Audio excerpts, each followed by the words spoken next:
National Human Rights Commission (NHRC) says the March 18 governorship and state assembly elections had a low voter turnout compared to the presidential election of February 25.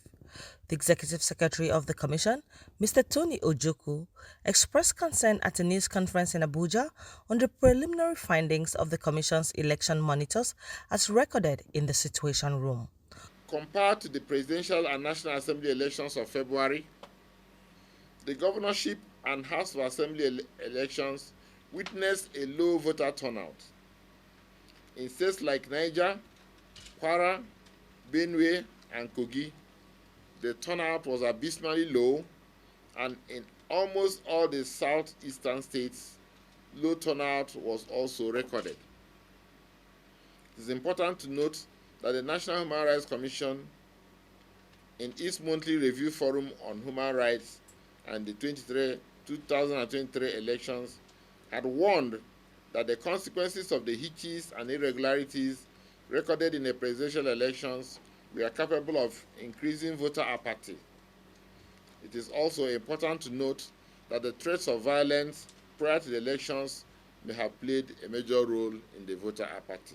Ojukwu also gave a rundown of the complaints recorded in the NHRC's Situation Room. Arrival of personnel and logistics. The overall report from our monitors showed that INEC officials and materials arrived relatively early across the country. Our field officers reported that 7% of the polling officials arrived before 6 a.m., arrived between 6 a.m. and 7 a.m., while 40% of the officials arrived between 7 a.m. and 8 a.m. However, 4% of INEC officials came after 10 a.m., leading to delays in some polling units.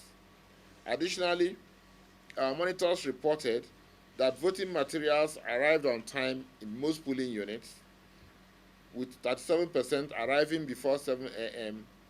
and 8 a.m., and 40% arriving between 8 a.m. and 9 a.m.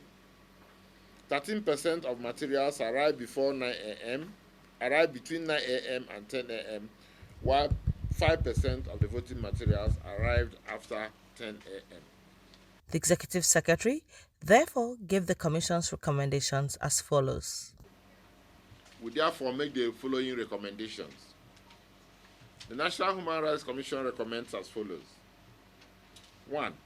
The Nigerian police force should arrest and prosecute all verified cases of political violence, including attacks and snatching of ballot boxes and materials in collaboration with INEC. 2. The Nigerian police force deploys human rights-based approaches in managing cases of post-election violence and ensure the protection of lives and property as we conclude the 2023 electoral cycle. 3. All law enforcement and security agents in the remaining unconcluded ongoing elections should maintain political neutrality and impartiality in these election operations. 4. The Independent National Electoral Commission, in conducting future off-cycle elections, must continue to ensure transparency and integrity in the electoral process.